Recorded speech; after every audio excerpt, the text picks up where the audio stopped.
ముప్పున కాలకింకరులు ముంగిట వచ్చిన వేళ రోగములు గొప్పరమై కఫము కుట్టుక నిండిన వేళ బాంధవులు వచ్చిన వేళ మీ స్మరణ గల్గునగల్గదో నాటికిప్పుడే తప్పక చేతు మీ భజన దాశరథి కరుణాపయోనిధి.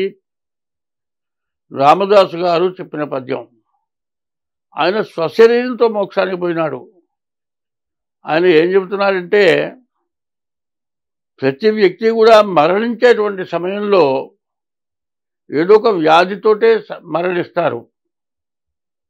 మరి ముక్కుతూ మూలుగుతూ అమ్మో అయ్యో అని ఏడుస్తూ ప్రాణాలు విడుస్తారు. అట్లా కాకుండా అటువంటి రోజున ముప్పున కాలకింకరులు ముంగిట వచ్చిన వేళ రోగాలు ఎక్కువై గొంతుకి కఫం అడ్డం పడి ఎవరితో మాట్లాడలేక అందరూ అన్నదమ్ములు అక్కచెల్లెళ్ళు బిడ్డలు భార్య అందరూ దగ్గరకు వచ్చి కూర్చొని వాళ్ళు ఏడుస్తుంటే వీడు కూడా ఏడుస్తూ ఉంటాడు.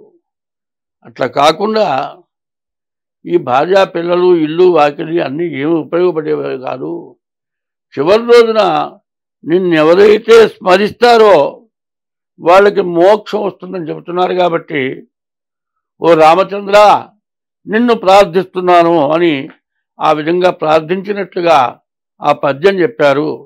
ఇవాళ రోజున 2024 మే నెల 20వ తారీఖు సోమవారం.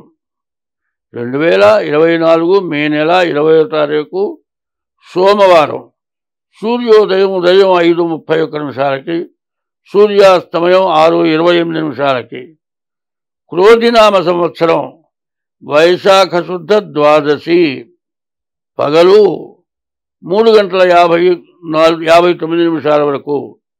చిత్తా నక్షత్రం 2:04 వరకు. వర్జం సాయంత్రం 4:29 నుండి 6:15 వరకు. ఈరోజు క్రోధినామ సంవత్సరం ద్వాదశి సోమవారం. ఈ సోమవారం ఈశ్వరుడికి ప్రీతైన రోజు. తర్వాత చిత్తార్థం కన్యా, తులారాశి. తులా వృషభయోర్భృగు. శుక్రుడు అధిపతి. కాబట్టి ఈ రోజున అమ్మవారిని పూజించడానికి, మరి ఈశ్వరుని పూజించడానికి చాలా మంచి రోజు. కాబట్టి ప్రతిరోజు కూడా రోజు ఒక దేవుణ్ణి పూజించడం, రోజు పొద్దున్నే దైవాన్ని స్మరించడం, ఒక పద్య రూపంతో ముందు భగవంతుడిని స్మరించి ఇవాళ పంచాంగం చెప్పుకోవడం జరిగింది. స్వస్తి.